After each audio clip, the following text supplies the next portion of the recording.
such a sweet spirit here in Los Angeles because you have consecrated this space by bearing witness to justice. That's what you've done. It's a beautiful, beautiful thing.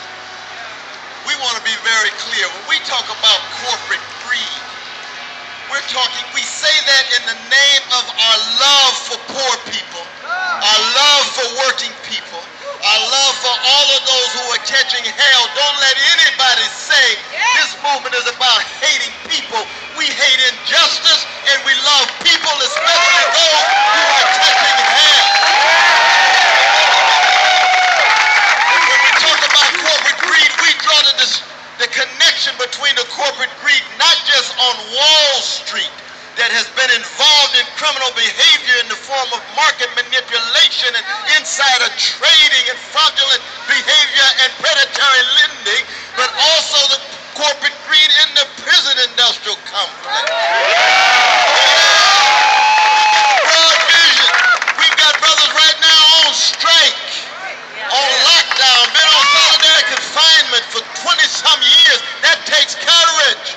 Why? Because we're concerned about the humanity of each and every person. We don't care what color, what culture, what civilization, what gender, or what sexual orientation, or what religion, or what religion. We're concerned about the corporate greed in the corporate media complex. With the weapons of mass distraction to try to cultivate addiction and self-medication and narcissism, so we're not concerned about public interest and common good. So when we talk about corporate greed, we don't have the demands like we got one or two demands with all of the creative voices here. No, we got a cacophony of voices. We like a Duke Ellington orchestra. Everybody got all the different voices, and Duke is not conducting. He just got one voice among others, but he's on the piano doing his thing. That's democracy in action at the symbolic point. This is democracy in action on the ground. Did anybody tell you that somehow we just a shadow of the Tea Party movement?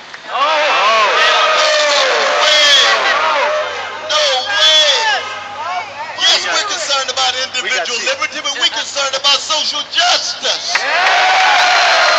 Democratic accountability of the 1% who own 40% of the wealth and get 25% of the income. The 1% that has got 83% of all the income growth in the last 25 years, and the 10% that got 100% of the income growth, which means what?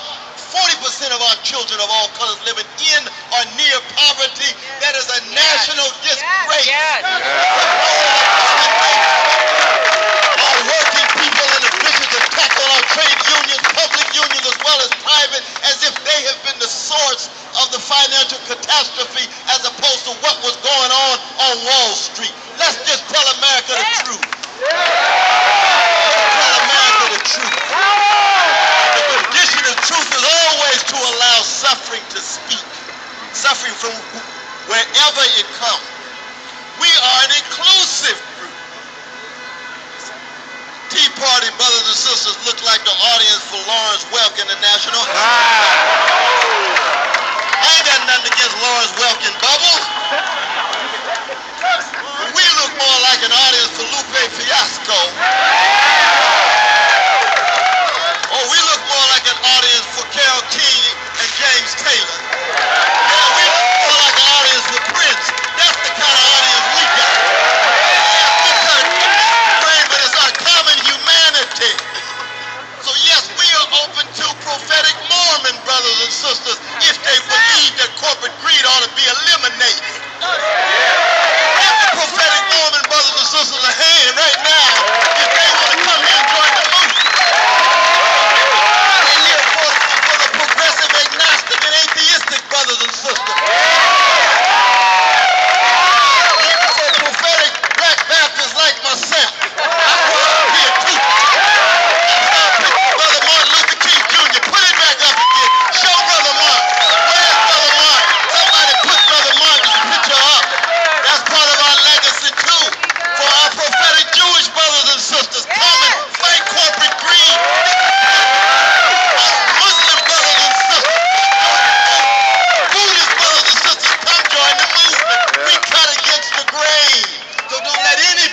tell you that we just a shadow of a Tea Party movement.